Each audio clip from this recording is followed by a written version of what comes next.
whole problem lies in the identification. Whatever we identify with.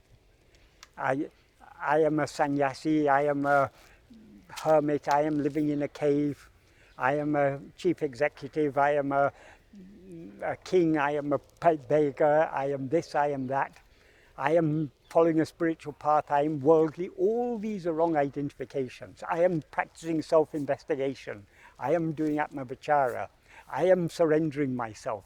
So long as that I is there, there's no surrender, but surrender is still not complete. But what needs to be surrendered is that I that says I am this or I am that. The truth is, I am or I am I. That is, the truth of our being is I am, the truth of our identity is I am I, nothing other than I. That's why Bhagavan says in verse 26 of Uludu Napadu, what is true renunciation? He defines there. If ego comes into existence, everything comes into existence. If ego doesn't exist, everything doesn't exist. Ego itself is everything. Therefore, investigating what it is giving up everything. Because if we investigate what this ego will thereby subside, and everything will subside along with it. So that alone is true renunciation. So Bhagavan wasn't concerned about, Bhagavan was neither for or against sannyasa. Some people have written that Bhagavan was opposed to sannyasa. He wasn't.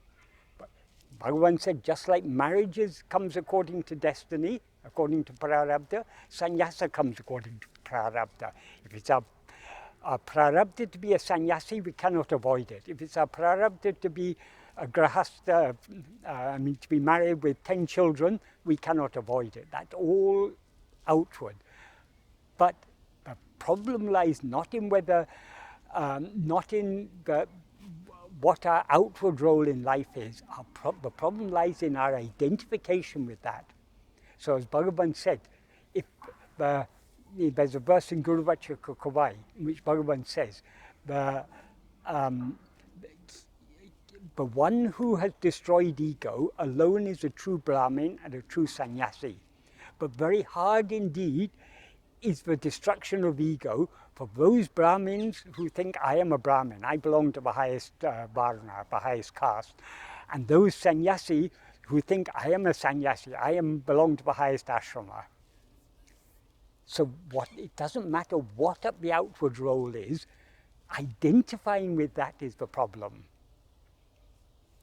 And so the only solution to that, because so long as we rise as ego, we will identify with something or other. That's the nature of ego.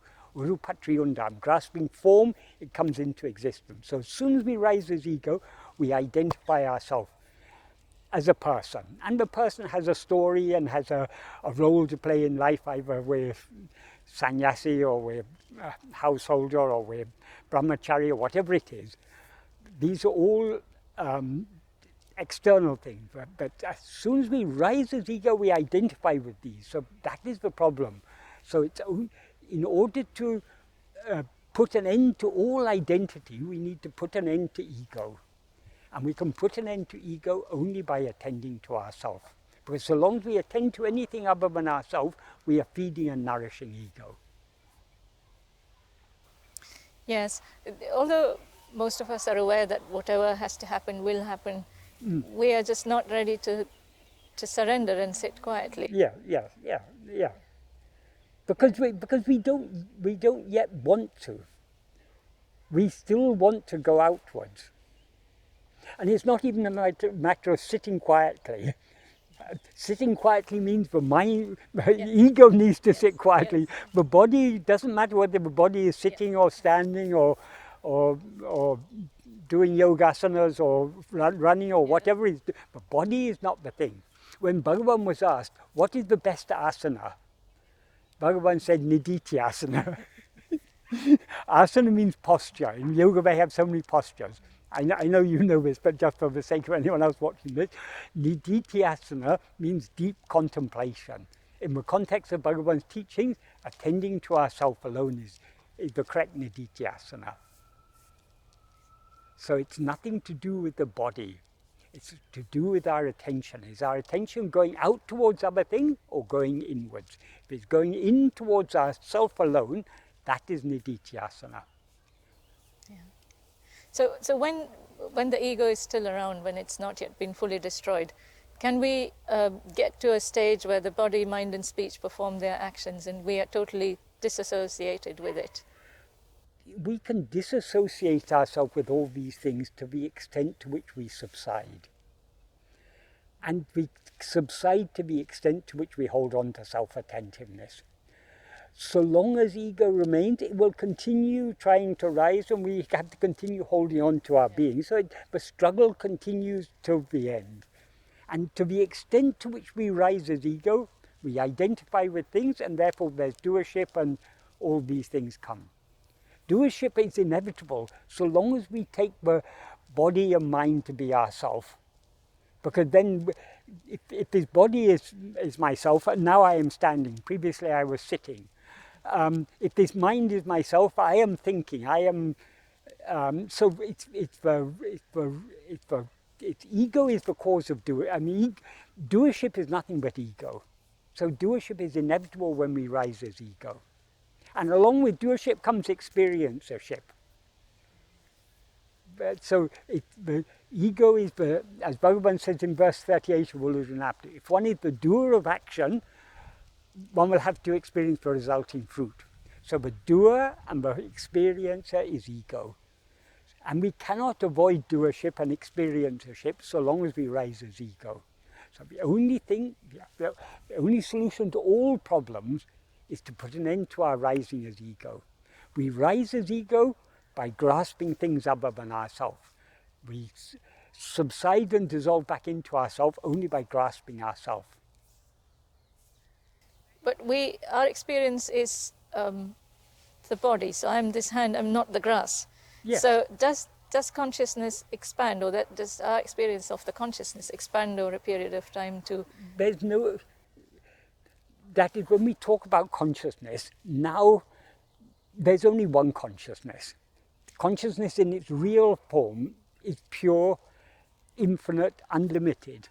But by rising as ego, we have seemingly limited the consciousness within this body. I am this body. So we feel I am here, I'm not there. As you say, I am this body, I'm not the grass on which I'm standing. So you have limited, you are the consciousness, you have limited yourself as this body. When you give up the identification with the body, it's not that the consciousness expands, the limitations drop off, and consciousness remains as it ever is,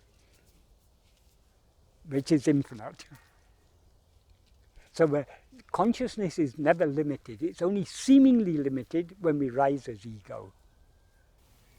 So as long as the experiencer exists, this feeling of I am the body will remain. Yeah. Because the experiencer is ego. It's ego that feels I am this body. Even I am this body, that is itself an experience. All other experiences are based on this experience. If we get rid of this false identification, and what remains is just pure awareness, which is unlimited, infinite. So there's no intermediate state between realizing and not realizing. No. It's either this side or that side. Yes, Sadhu Om used to say, I jumped 98% across the well. If you jump 98% across the well, you end up in the water. So there's no such thing as partial realization. Ego is either dead or alive. There's no half-alive ego. A half-alive ego is still alive. Yes. Thank you, Michael.